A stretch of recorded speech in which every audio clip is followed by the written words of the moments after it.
The VA, oh, the VA.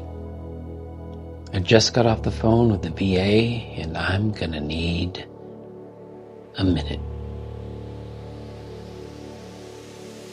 I'll be back after the intro. This is your daily dose of Veterans Intel. This is all about the military and veterans community. Hey, we're talking about news you could use. Tune in, you're not gonna wanna miss this. I'm not doing this for ego. I have plenty of ego. I'm doing this to help people live their best veteran life. So many people have problems with the VA.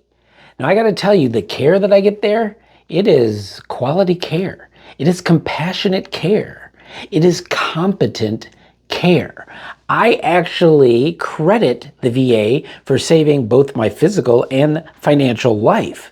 Without them, both of those things would be in ruin.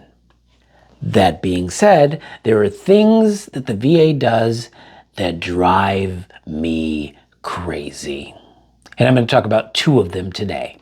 The one, fixing it would cost nothing. And number two, fixing it might save money. Yes, I have a way to save a large government agency money, and we are going to talk about both of these things in today's episode of Veterans Intel. I'm your host, Jeff Daly.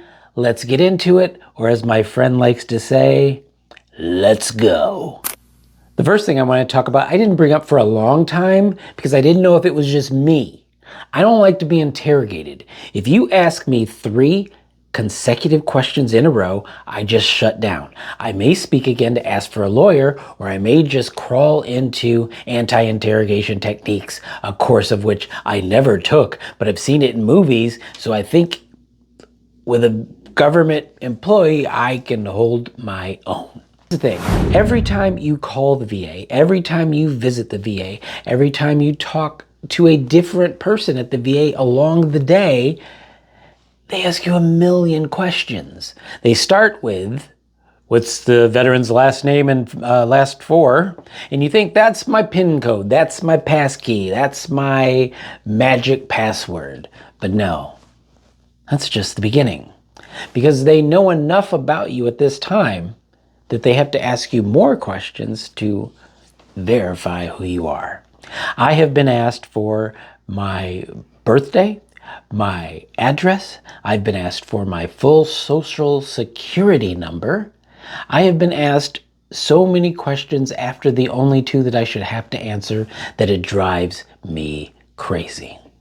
Now, one day I got a little chippy and I decided to call the patient advocate at the West LA VA. Patient advocate told me on the phone that I do not have to give anything but my last 4 and my last name. And if they want anything else, I can refuse. I can give them my card if they need my card.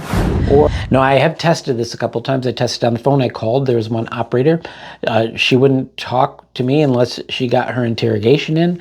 I said, that's fine. That's great. I was told by the patient advocate I didn't have to. Apparently you did not get the same memo. So I'm going to wish you a great day. Hang up and try somebody else.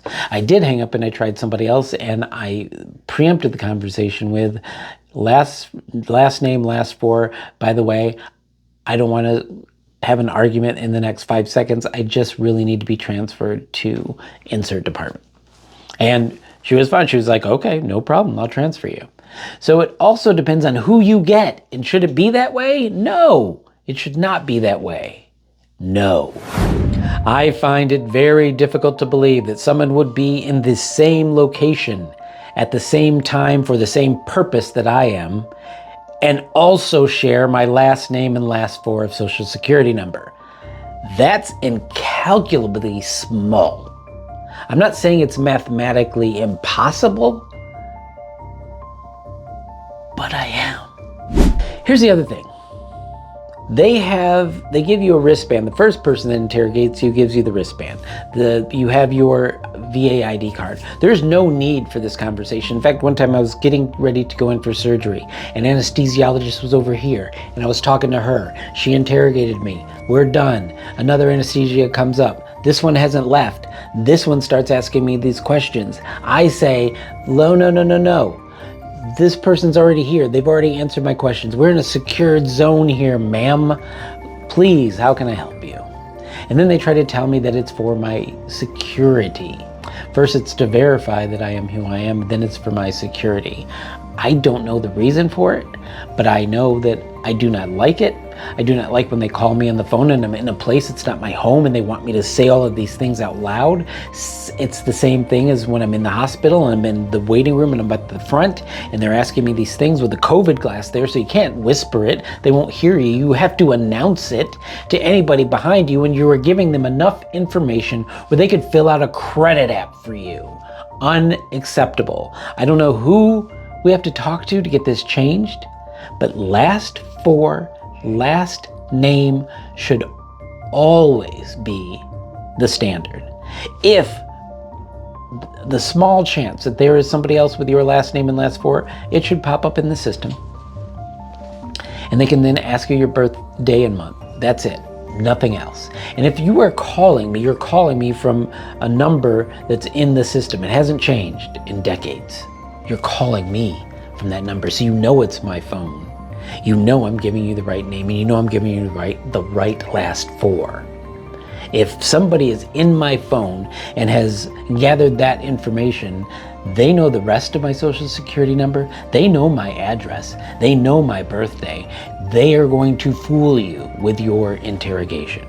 So we are not doing anything to secure my identity. We are not doing anything to increase the safety of my care. We are not doing anything but annoying me and raising my blood pressure. Now, should it bother me as much as it does? Probably not. But does it? Yes. And I know many veterans who are security conscious, and I just think this is an unnecessary burden. Oh, the VA, like every government agency, has budget issues. They have big budgets and they're always wanting more. They're going back to Congress for more, and Congress is always looking for them to save money where they can. VA, I'm here for you. I don't want a job. I don't need a building named after me, but I do want to save you some money and me some headache. Now, whenever I have an appointment, I get the appointment, I put it in my calendar immediately. Does that stop you? No. You call, you send postcards, you do all of the things. It shows up in my VA app.